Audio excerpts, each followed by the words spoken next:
पाचन तंत्र में, पाचन तंत्र वाले टॉपिक में बेटा हमने यहाँ पर आपको गिरस्ता तक करा दिया था। कहाँ तक करा दिया था बाबू? गिरस्ता तक करा दिया था। यहाँ पर हमने मुख पढ़ लिया था और क्या पढ़ लिया था? गिरस्ता। आज हम पढ़ेंगे यहाँ पर तीसरा टॉपिक, हमारा तीसरा पॉइंट है क्या? आमाशय। आमाशय को स्टोमच कहते हैं और इसका काम क्या होता है यहाँ पर समझेंगे ध्यान से। देखिए, मैंने आपको उस दिन भी बताया था, ये हमारा क्या है? मुख, फिर यहाँ तक क्या है? गिरसिका, फिर ये क्या हो जाता है? आमाशय, फिर ये छोटी आंत और पूरी क्या हो जाती है? बड़ी आंत। तो यहाँ पर हमारा तीसरा पॉइंट है बेटा आमाशय। इसमें आप याद रखना, यहाँ पर सबसे पहली बात है कि क्वेश्चन पूछ लेता है कि सबसे देर तक भोजन कहाँ रहता है, तो आपको आंसर लगाना है कहाँ पर? आमाशय में। सबसे ज्यादा देर तक भोजन आमाशय में रहता है और उसका रहने का टाइम क्या होता है? 4 घंटे। तो इसमें भोजन 4 घंटे तक रहता है। कोई प्रॉब्लम यहाँ पर? इसके बेटा 3 भाग होते हैं, यहाँ पर मैंने बना दिया पहले से। इसके 3 भाग होते हैं। ये सबसे पहला भाग जो होता है अमाशय का, वो बिल्कुल हेड के पास होता है, हृदय के पास, जो ऊपरी भाग होता है अमाशय का, और इसका नाम होता है बेटा कार्डियक। क्या नाम होता है? कार्डियक। तो सबसे ऊपरी भाग अमाशय का, जो सबसे ऊपरी भाग होता है, उसका नाम क्या होता है? कार्डियक। यहाँ पर HCl का निर्माण होता है। किसका निर्माण होता है? HCl का, हाइड्रोक्लोरिक अम्ल का। ओके बेटा, जो जीवाणु नाशी होता है, जैसे मैंने आपको बताया था कि मुख में लार ग्रंथियां पाई जाती हैं, और उन लार ग्रंथियों में एक हार्मोन होता है, इसका नाम क्या होता है बेटा? लाइसोजाइम। तो लाइसोजाइम क्या करता है? जीवाणुओं को नष्ट करता है। और यहाँ पर वो कुछ कुछ जीवाणुओं को नष्ट नहीं कर पाता है, जो एकदम स्ट्रॉन्ग जीवाणु होते हैं जिनको नष्ट नहीं कर पाता है, उनको नष्ट फिर कौन करता है? हाइड्रोक्लोरिक अम्ल उनको नष्ट कर देता है, और ये भोजन को छोटे छोटे टुकड़ों में तोड़ता है। नेक्स्ट इसका दूसरा भाग है क्या बेटा? इसका नाम है फंडिक। क्या नाम है? फंडिक। दूसरे पार्ट का नाम है फंडिक। इसमें आप याद रखेंगे, इसमें कांटे नुमा संरचना होती है, जिसका नाम क्या होता है बेटा? रूजी। जिसका नाम क्या होता है? रूजी। मैंने यहाँ पर लिख दिया है, ये कांटे नुमा संरचना होती है जिसका नाम रूजी होता है। यहाँ पर भोजन ठहरता है। यहाँ पर भोजन ठहरता मतलब यहाँ पर रुकता है। मैंने लिख दिया, देखिए, भोजन को रोके रखती है। ये जो कांटेनुमा संरचना होती है, भोजन को रोके रखती है। जब पेट हमारा खाली होता है, भूख लगती है, तो ये चुभने लगती है, जिसे कहते हैं चुभन हो रही है, यानी कि अब भूख लग रही है। तो भूख लग रही है कैसे पता चल जाता है? ये कांटेनुमा संरचना खड़ी हो जाती है। खड़ी हो जाती है तो पेट में चुभन होने लगती है, जिससे हमें पता लगता है कि भाई अब हमारा क्या लगने लगी? भूख। तीसरा नाम क्या है? पाइलोरिक।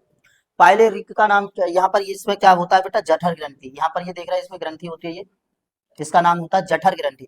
जठर ग्रंथि में क्या बनता है? जठर रस। जठर ग्रंथि में क्या बनता है? जठर रस बनता है। और जठर रस दो एंजाइम द्वारा मिलकर बनता है, दो रस द्वारा मिलकर बनता है। सबसे पहला रेमिन। रेमिन का काम होता है दूध से दही बनाना। दूध से दही। रेमिन जो रस होता है वो दूध से दही बना देता है। इसीलिए आपने देखा होगा कि छोटे छोटे बच्चों को जब दूध पिलाते हैं, तो वो अगर तुरंत पलटी कर देते तो तुरंत क्या आ जाता है? वहां दही पलट देते हैं। दूध पीने के तुरंत बाद क्या पलट देते हैं? दही पलट। ठीक है। आगे नेक्स्ट इसका पेप्सिन। पेप्सिन क्या करता है बेटा? पेप्सिन ये प्रोटीन को पेप्टोन में बदल देता है। प्रोटीन को किस में बदल देता है? पेप्टोन में। तो यहाँ तक कोई प्रॉब्लम? तो आप याद रखेंगे, पेप्सिन प्रोटीन को पेप्टोन में बदल देता है। तो इतना पूरा समझ में आ गया होगा। अमाशय के कितने भाग बाबू? 3 भाग। एक सबसे पहला कार्डियक, फंडिक और फाइलोरिक। कार्डियक, फंडिक और फाइलोरिक। सबके यहाँ पर मैंने वर्क बता रखे हैं, सबका सामने डिटेल लिखा हुआ है, एक बार इसे आप नोट कर लीजिए अच्छे ढंग से। देखिए बेटा, इतना सब समझ में आ गया। अब इसमें एक बात और समझिए, कभी कभी क्या होता है? एसिडिटी बन जाती है, गैस जिसे बोलते हैं। क्या कहते हैं भाई? गैस। एसिडिटी बन जाती है, तो डॉक्टर लोग क्या दे देते हैं? इनो। क्या दे देते हैं? इनो दे देते हैं। इनो पी लीजिए, गैस क्या हो जाएगी? खत्म। अब ध्यान से सुनिए, यहाँ पर इनो में होता क्या है? इनो में होता है MgOH का होल ट्वाइस। MgOH का होल, यानी कि मैग्नीशियम डाई हाइड्रोक्साइड।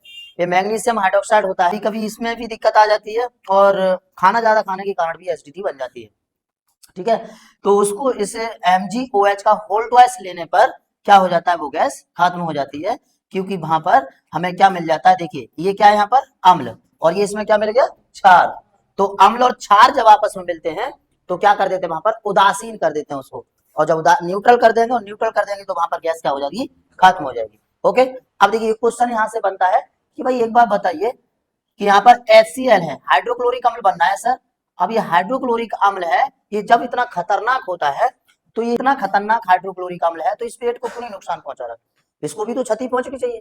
लेकिन यहाँ पर होता क्या है? इसकी जो दीवार आप देख रहे हो इस पेट की, यहाँ पर ये जो मांसपेशियां होती है बेटा, ये जो मांसपेशियां होती है, ये बनी होती है क्षार की।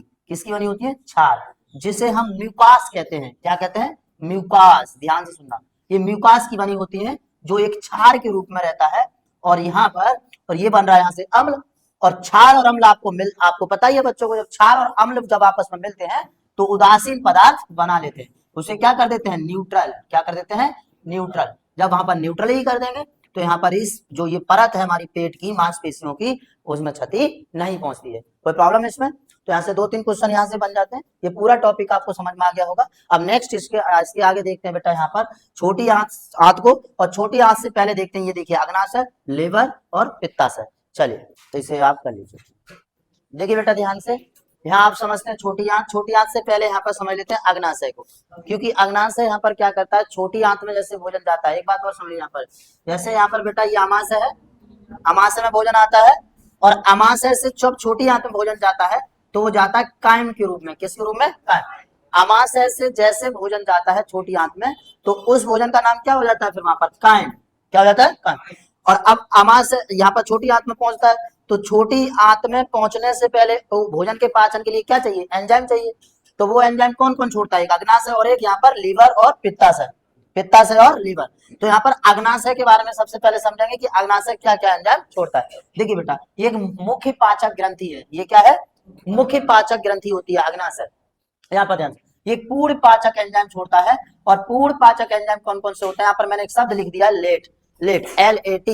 एल से क्या बन जाएगा यहाँ पर? लाइपेज। और ए से क्या बन जाएगा बाबू? एपाइलेज। और टी से बन जाएगा आपका टिप्सिन। टी से क्या बन जाएगा? टिप्सिन। यहाँ पर ये नाम के क्या होते हैं? यहाँ पर एंजाइम्स होते हैं।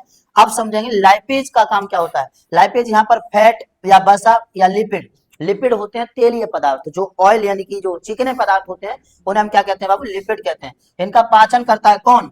लाइपेज। कौन करता है? लाइपेज।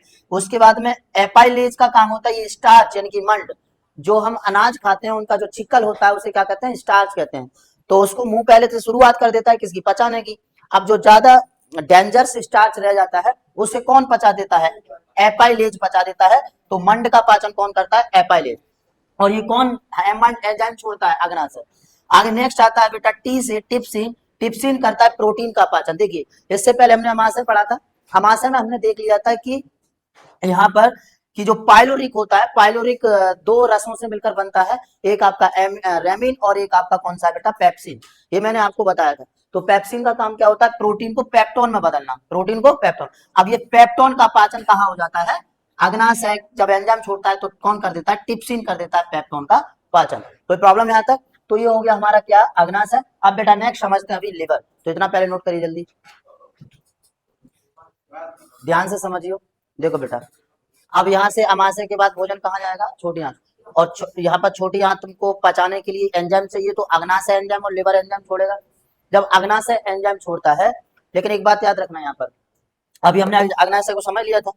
छोटी आंत का मेन काम क्या होता है? ये सिर्फ और सिर्फ क्षारीय पदार्थों को पचाती है। किसको पचाती है? क्षारीय पदार्थ, यानी कि जो क्षारीय भोजन होगा उसको ही यहाँ पर छोटी आंत पचाएगी। लेकिन अमाशय से जो भोजन आ रहा है कायम के रूप में, वो कैसा है? अम्लीय है। कैसा है? अम्लीय। तो अम्ल को तो छोटी आंत पचाती नहीं है, साफ सुथरी कह देती है भैया हम अम्ल को नहीं पचाते। हम किसको पचाते हैं? क्षार को। तो क्षार को पचाने के लिए अब यहाँ पर देखिए बगल में क्या है? लिवर। क्या है बेटा? लिवर। लिवर छोड़ देता है क्या? पित्त। क्या छोड़ देता है? पित्त। एक एंजाइम होता है पित्त, जिसे इंग्लिश में गाल कहते हैं। क्या कहते हैं? गल। ये छोड़ता है किसको? पित्त को। जब पित्त को छोड़ता है, और ये बहुत कड़वा होता है। क्या होता है? बहुत कड़वा होता है, बहुत ज्यादा कड़वा होता है। वैसे यहाँ पर दे देता है किसे? पित्ताशय को। यानी कि यहाँ पर लिखा है गल ब्लैडर, तो ये गल ब्लैडर को दे देता है, पित्ताशय को दे देता है। और पित्ताशय का काम होता है कि जो लिवर से पित्त आ रहा है उसे स्टोर कर लेता है। ये क्या कर लेता है? उसे स्टोर कर लेता है, और जितना छोटी आंत को चाहिए उतना धीरे धीरे उसे देते रहता है। और वहां पर ये अम्लीय माध्यम को किस में बदल देता है? क्षार में, जिससे छोटी आंत भोजन का पाचन सही ढंग से कर लेती है। इसका पीएच बहुत ज्यादा होता है, ये बात याद रखना। कोई प्रॉब्लम यहाँ पर? इसमें बेटा पथली भी बढ़ जाती है, जिसे स्टोन कहते हैं, पथली, पित्त को। तो पित्ताशय को कभी कभी यहाँ पर पथली होने के कारण निकाल दिया जाता है काटकर, पित्ताशय को, जिससे कोई इफेक्ट नहीं पड़ता, क्योंकि यहाँ पर पित्ताशय तो कुछ नहीं बना रहा है। कौन निर्माण कर रहा है एंजाइम का? लिवर। लिवर एंजाइम का निर्माण कर रहा है कौन से का? पित्त का। इसका काम है सिर्फ पित्त को स्टोर करने का, पित्त को स्टोर करने का। बाकी टोटल काम किसका है? लिवर का है। तो पतली होने के कारण कभी कभी डॉक्टर लोग इस पित्ताशय को निकाल देते हैं बाहर। कोई प्रॉब्लम यहाँ पर? ठीक है, तो इतना नोट कर लीजिए।